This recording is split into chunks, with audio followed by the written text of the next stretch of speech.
Programa Santa Fé, um oferecimento Paróquia Santa Rita, construindo a comunidade dos sonhos.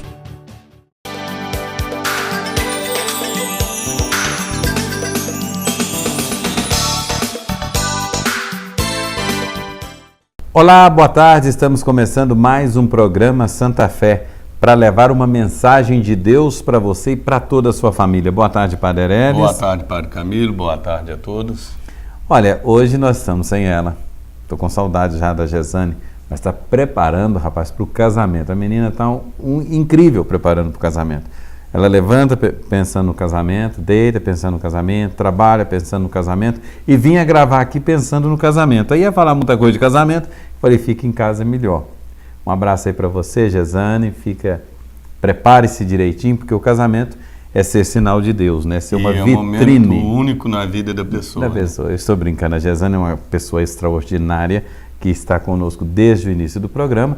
Como está se preparando para o matrimônio, aí nós pensamos, vamos dar um tempo para ela preparar direitinho e etc, né? Veja, hoje eu quero falar para você sobre São Judas Tadeu. Lembrando que na quarta-feira nós celebramos São Lucas, evangelista. Verdade. São Lucas é o evangelista chamado católico. Por quê? Porque São Lucas escreveu um evangelho que fala da infância de Jesus. Então mostra todo esse carinho da família católica, mostra também a concepção, a gravidez de Nossa Senhora, esposa do Espírito Santo. Então mostra que Jesus é Deus. E esta é a grande novidade que São Lucas traz com relação aos outros evangelistas.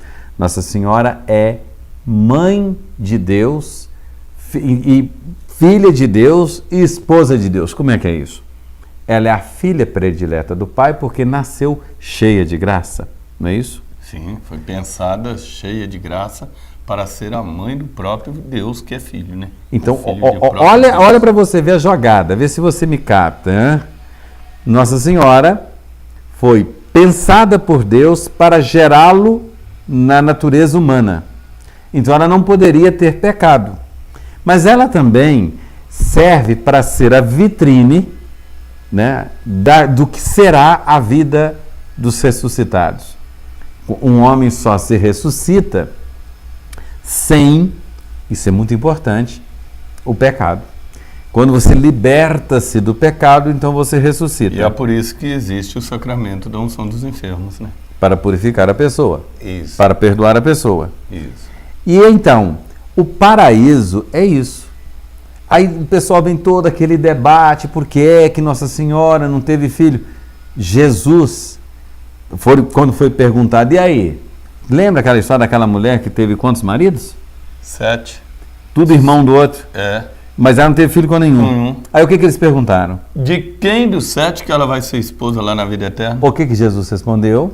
Ela não será após a morte, na ressurreição, ninguém se casa, ninguém se dará em casamento, será como os anjos. É para dizer, não rola, entendeu? Isso que você pensou aí? Não rola. No céu não tem essa parada. E a Virgem Maria antecipa isso aqui na Terra. Então, por isso ela não teve filhos. Porque ela mostra, ela é gerada pelos pais dela e pela graça de Deus, sem o pecado original, sem a falta. Os psicólogos dizem que nós somos seres faltosos. Então, para eu me preencher, eu, como homem, preciso de uma mulher. E a mulher precisa de um homem. Então, isso tem a ver com a falta, o ser faltoso. O homem e a mulher completam o gênero humano. No caso da Virgem Maria, no caso do céu, nós não precisamos disso. Então, a gente vive um estado de graça. A Virgem Maria antecipa aqui na Terra esse estado de graça, ela não sente falta, não é, disso. E então, tanto é que ela é chamada Ave cheia de graça, o Senhor está contigo. Quando exatamente. O anjo saúda ela, dizendo que ela seria a mãe do Salvador. Está claro isso, porque ela é cheia de graça? Então, a Virgem Maria é o estado, ela é a situação daquela pessoa que realmente ressuscitou. Então é como se ela vivesse. Por isso ela também o corpo dela não se decompôs no túmulo. Ela foi levada aos céus pelos anjos. Porque decompor o que realmente apodrece no ser humano é o pecado. É exatamente os atos traiçoeiros que nós cometemos. Ela não cometeu. Então São Lucas mostra isso para nós. E mostra também a misericórdia. Mostra a misericórdia na parábola do pai do filho pródigo. Daquele filho que deixou tudo, pediu herança, o pai compassivo entregou os bens para ele e fica esperando o filho voltar, não vai atrás, mas aguarda o filho voltar e quando o avista de longe, vai ao encontro daquele filho, o abraça, o cobre de beijo e devolve a dignidade de filho e diz: este meu filho estava perdido e foi encontrado, estava morto e tornou-se a viver. Quer dizer, ressuscita também daquela vida de pecado, daquela vida de erro, para a vida nova. E é interessante você lembrar que as pequenas ressurreições, elas acontecem durante o nosso dia, durante o nosso ano, durante a nossa vida. Quantas pessoas vivem uma vida de perdas de humanidade, de perdas de sentimentos, de perdas de responsabilidades. E às vezes, no final, acorda para a vida. E aí então nós podemos dizer que são pequenas ressurreições que nós já vivemos nesse mundo. Alguém, por exemplo, que está perdido pelo vício do cigarro, pelo vício da bebida, pelo vício da droga pesada, pelo crime na internet, pelas pornografias, mas não só, também estão perdidos por causa do terrorismo. E tem um dado momento que a pessoa para e pensa e diz: eu quero sair dessa vida. Eu quero ser uma pessoa confiável. Eu quero ser uma pessoa transparente. Podemos falar que isso é uma ressurreição? Podemos. O mais interessante é que São Lucas, ao colocar Deus atento, de olho, está mostrando que o Pai, que é Deus, busca a gente a todo tempo. Quer dizer, Ele espera que você venha uma hora, você que está nos assistindo agora, e diga: quero mudar. E Deus fala: pode. Eu tenho 40 anos. Pode. 60 anos. Pode. 80 anos, pode mudar. 91 anos, lá no leito do hospital, na UTI, pode mudar. Então Deus, o amor de Deus, envolve o ser humano de uma maneira que o tempo todo ele está esperando você dizer: quero voltar. É essa a ideia da misericórdia do Filho. Eu não sei se nós conseguimos entender, explicar para você e para você ver como que Deus é grandioso. São Lucas mostra isso. São Lucas tinha essa sensibilidade, porque ele era o que mesmo? Ele era médico. E além de médico, evangelista. E além de evangelista, ele criou um projeto da igreja primitiva através dos Atos dos Apóstolos. Um conto. Ele é um historiador. Ele começa a mostrar os primeiros atos da igreja católica quando ela surgiu. Então São Lucas escreveu 2 livros. O terceiro evangelho, que nós chamamos de Evangelho segundo São Lucas, e o livro dos Atos dos Apóstolos.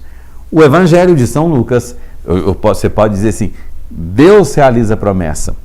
Eis que uma virgem conceberá e dará à luz um filho, e esse filho será grande, e o nome dele é Emanuel, que quer dizer, não é só um filho, é Deus mesmo quem nasce humano e vem morar conosco. Então realiza a promessa.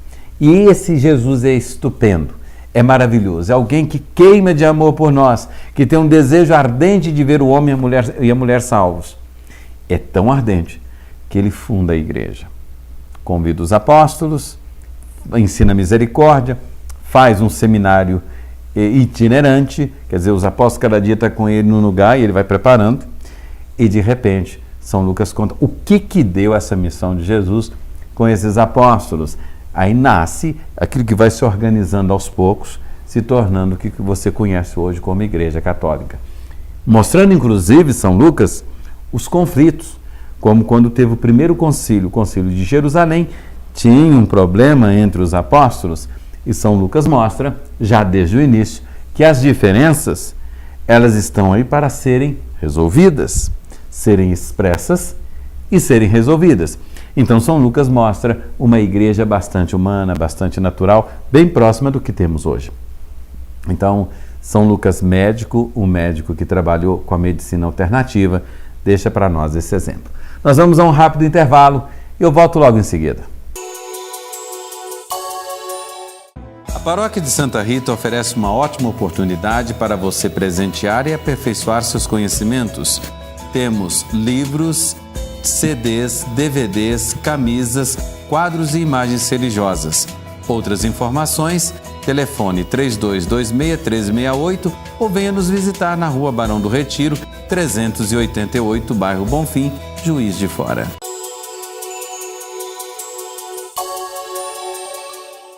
Estamos de volta com o nosso segundo bloco e você pega o copo com água, coloca perto do rádio, porque o Padre Herés vai abençoar hoje pela intercessão de São Judas Tadeu, apóstolo.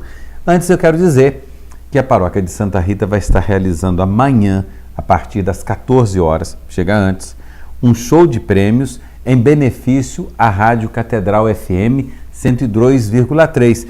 Eu tenho programa lá todo dia às 5 horas da tarde e 9 da noite. E temos ainda um programa sexta-feira que chama Microfone Aberto, toda sexta-feira, 11h20. Olha que nome bonito, 11h20.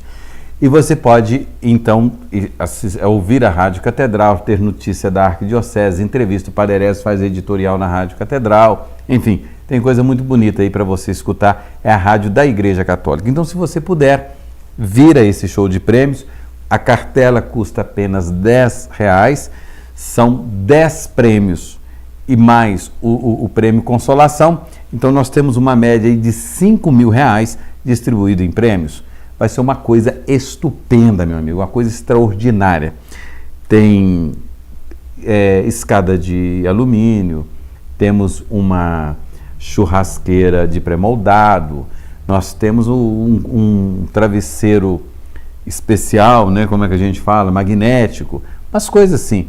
Tem jogos de alarme, de fechadura, de não sei o quê. É a coisa muito moderna que nós temos e que vale a pena. Você vai ajudar a Rádio Catedral e nós vamos, se você ganhar, ajudar você pra caramba nesse período de crise, tá ligado? Também quero lembrar que nós fizemos uma entrevista, aqui tudo tem eco.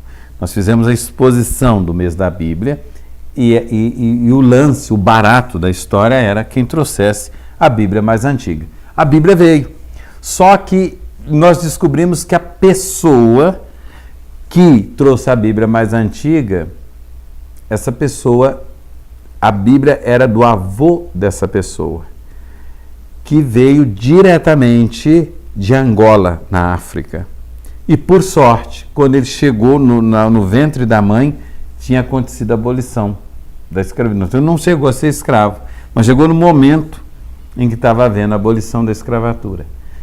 E esse homem já sabia ler e já ensinou Bíblia para seus filhos.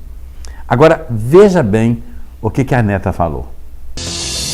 Pois bem, na semana passada eu disse que a Bíblia que ganhou o concurso da Gincana Bíblica, o último evento da catequese do mês de setembro de 2017, foi de uma senhora que é afrodescendente. O avô dela veio na barriga da mãe dele ainda da África. Eu estou falando da Dona Maria da Glória, que estudou, inclusive no Colégio Santa Catarina. Boa tarde, Dona Maria da Glória. Boa tarde. Boa tarde, Padre Carlos. Agora, veja bem, eu estou aqui com a Bíblia, ela é uma Bíblia de edição portuguesa. Como é que eu digo? Sim, o padre Mato Soares, um padre português, pegou a Bíblia da Vulgata do latim, que foi traduzida por São Jerônimo, e passou para a língua portuguesa. É interessante que eu estou vendo aqui que a primeira tradução dessa Bíblia, na versão portuguesa, é de 1933. E quem que deu o imprimatur foi o Papa Eugênio Pacelli, ou seja, o Papa Pio XII, que ainda era cardeal. E quando veio para o Brasil, em 1951, a mesma Bíblia, o OK, quem dá esse imprimatur é um bispo auxiliar de São Paulo muito famoso, que depois se tornou cardeal de São Paulo, Dom Paulo Evaristo Arnes. Então você tem algumas assinaturas aqui, como do Papa Pio XII, Papa Eugênio Pacelli e do cardeal arcebispo falecido ano passado de São Paulo, Dom Paulo Evaristo Arnes.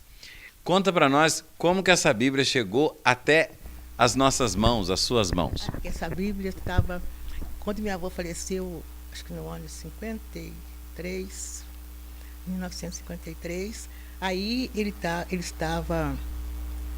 sempre foi uma pessoa que sempre, assim, falou muito de Deus, ele lia muito a Bíblia, sempre explicava para a gente o que ele lia, o que ele entendia, ele passava para a gente. Nós estamos falando de que ano? Esse ano.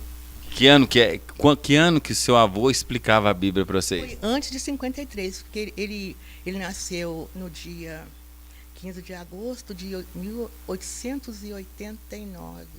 O ano da República, né? Da proclamação da República. 88 da República. Ele nasceu já na lei do ventre livre. Que tinha acabado a escravidão. Que tinha acabado, então ele já nasceu livre. E ele nasceu, morreu com 62 anos. Só fazer uma ligação. Ela está falando, então, seu avô, os seus bisavós eram escravos? Eram escravos, vieram no navio negreiro que se falava antes. Eles vieram de que parte da África? Angola, isso. E aí, quando ele nasce, ele já nasce com a liberdade. Verdade, que eles vieram escravos, mas ele já nasceu na lei do ventre livre. Né? Agora, que coisa. E ele sabia ler e escrever? Ele sabia ler, que ele lia a Bíblia muito bem. Ele não era assim alfabetizado totalmente, mas ele sabia ler e ele era muito assim, inteligente, entendia de tudo, a pessoa, um trabalhador. Então, ele sempre estava assim, sempre que eu me lembro, do seu avô? Ele com essa Bíblia e sempre ensinando. Ele também tinha uma sanfona, que fala de 8 baixos, né? Que ele ficava tocando as músicas para a gente cantar, e fazia eu mas a minha irmã, que era as mais velha no momento. Que eu me entendo, eu tinha mais ou menos 5, 6 anos, e a minha irmã 4 ou 5. Não, 5 ou 6 e eu 6 ou 7, porque era um ano um pouco mais nova só. Então nós duas acompanhamos muito ele acompanhou a gente. Que música que cantava vocês? Sabe, na sanfona nunca aprendeu com ninguém, por conta própria, tocava Queremos Deus, com minha mãe estarei, queria que a gente cantasse, sentava assim perto dele, e ele ficava tocando, cantando, e a gente também, às vezes, ele queria rezava o texto, a gente não gostava muito de ficar ali parada, mas a gente tinha que ficar. Porque o texto é longo, mas vocês tinham 4, 5 anos, né? Não, eu tinha jamais. Nessa época que eu me lembro, eu tinha uns 6 anos, 5, 6 anos, e a minha irmã tinha uns 5, que é um ano só de diferença. Então, eu sei que meu avô, o fato de nós todos, assim, fomos nascidos dentro da igreja. O meu avô levou os filhos, que é a minha mãe, que é mais velha, e a mãe, são 5 filhos que ele teve, né? Então, 2 rapazes e as 3, né? Agora, eu queria só colocar uma coisa assim. Se em 1950 ele já ensinava a Bíblia, agora você vê como que você, telespectador, que está me assistindo agora, me vendo, se você não ensina o seu filho a rezar. Você imagina, um rapaz, naquele tempo, alfabetizou-se sozinho, veio da África, estava acabando a escravidão do Brasil quando ele nasceu. E aí eu digo para você, o cara tinha preocupação de ensinar a palavra de Deus para os filhos. Agora você, com a internet, muito fácil, baixar um aplicativo da Bíblia e você não lê. Você tem noção do quanto você está em dívida com Deus? Você já parou para pensar? Uma pessoa com dificuldade para ler, lia, entendia e ensinava. Depois, assim, com idade na idade de 7 anos, eu fui para a escola, eu estudei um pouco no seminário, aí minhas tias eram catequistas. As 3, a minha mãe não foi, mas a mãe dela e a minha outra tia também, a tia Paulina, que também deu muito catequese aqui na igreja, era catequista, mas estava em casa, catecismo em casa. O catecismo antigamente era assim, né? Era muito sólido. Eu fico pensando hoje, às vezes, com tanta teoria da catequese, acaba empobrecendo a catequese. Porque antigamente, quer dizer, eu também fui catequizado pela minha mãe, eu não frequentei paróquia para ser catequizado. E as orações que eu sei mais do que muita gente hoje. E acho que quase todo mundo que foi catequizado pelos pais sabem disso. Então, a minha mãe não foi catequista. Quando a gente mudou para o bairro, aqui para Santa Rita, para o bairro, então a minha tia, que é a Ana, é a mãe dela, e a Paulina foram catequistas, eram filhos de Maria, naquele... Filhos de Maria, eu lembro, a minha mãe era também. De Maria, e as minhas tias traziam catequese em casa, fazia coroação de Nossa Senhora, a mãe dela e a outra, a minha tia. Então a gente frequentava o mês de maio inteiro, a gente tinha terço, a gente vinha de tarde para fazer o terço na igreja, 6 horas. Então foi assim a vida, a gente sempre dentro da igreja. Sempre na igreja. E a senhora acha que valeu a pena ter essa vida voltada para a igreja? Valeu a pena. Eu falo da minha parte, depois de 12 anos eu fui trabalhar para ajudar em casa. Então eu trabalhava não podia sair, ficava a semana inteira dormindo no trabalho, babá. E aí só tinha uma folga na semana. Esse meio tempo eu me afastei um pouco. Deu seu período de crise também. Naquele tempo também já tinha os momentos de crise da pessoa. Quer dizer, a desculpa... A desculpa é que tinha que trabalhar muito. E não tinha folga assim, como era assim mesmo no tempo. Porque o patrão, antigamente, a gente era direto. Explorava, né? Naquele tempo tinha muita exploração das pessoas. O trabalhador trabalhava sempre em excesso, né? Mas eu tinha uns patrões muito bons. Mas eles eram... Então, verdade. Mas eu lembro também que, mesmo os filhos, né? Meus avós, eles eram proprietários de terra e eles trabalhavam de sol a sol, mesmo sendo donos. Parece que a vida era diferente. O homem sofria mais. É isso que ela está dizendo.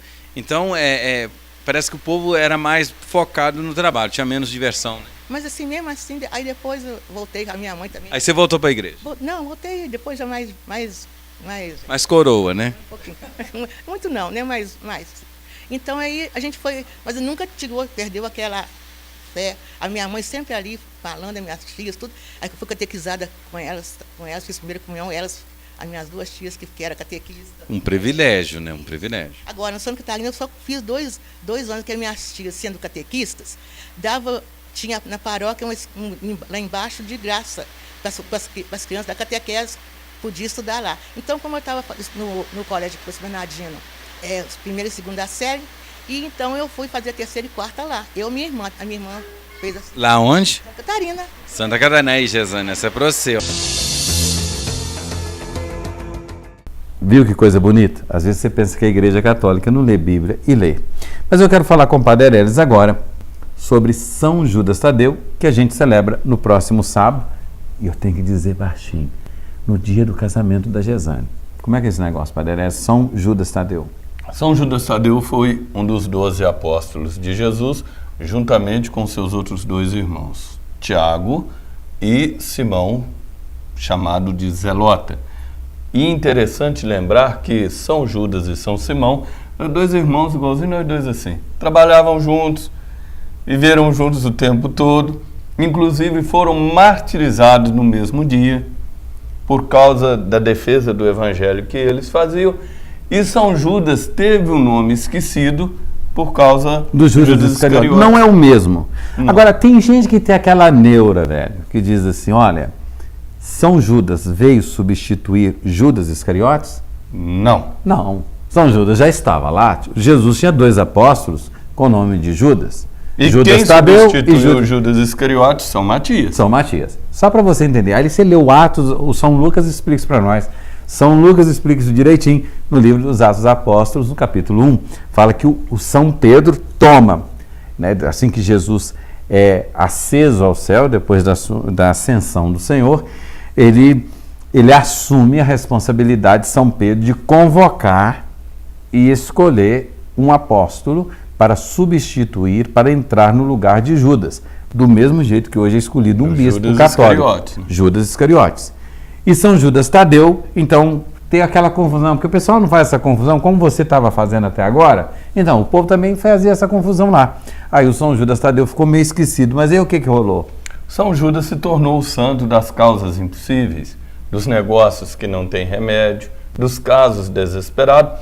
E é interessante lembrar que ele tem a carta dele, ele a escreve, ele inicia ela de uma maneira lindíssima, que é: Judas, servo de Jesus Cristo, irmão de Tiago, aos eleitos que eu Deus Pai ama e Jesus Cristo protege. Então, os eleitos são amados por Deus, protegidos por Jesus Cristo, misericórdia, paz e amor vos sejam dados abundantemente. Então ele abre a carta dele pedindo a misericórdia, o amor de Deus e a proteção de Jesus Cristo.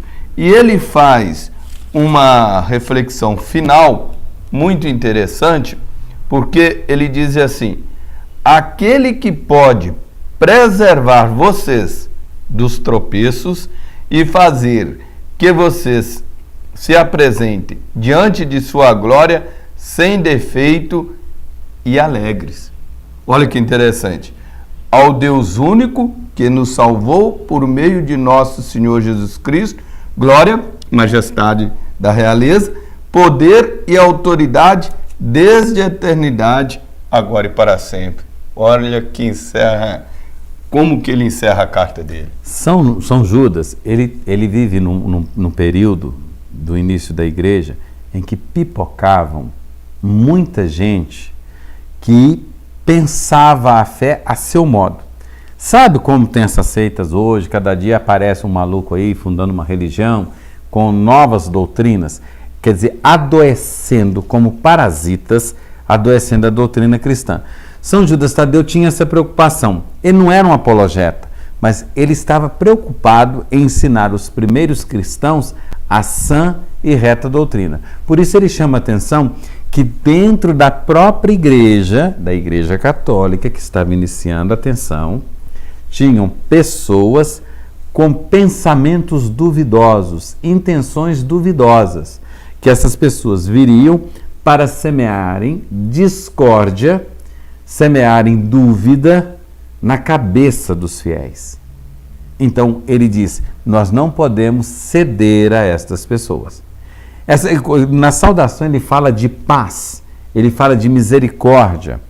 Ele diz exatamente isso porque é um grande problema para uma igreja, para uma paróquia, para uma comunidade, para uma família, é quando começam as discordâncias.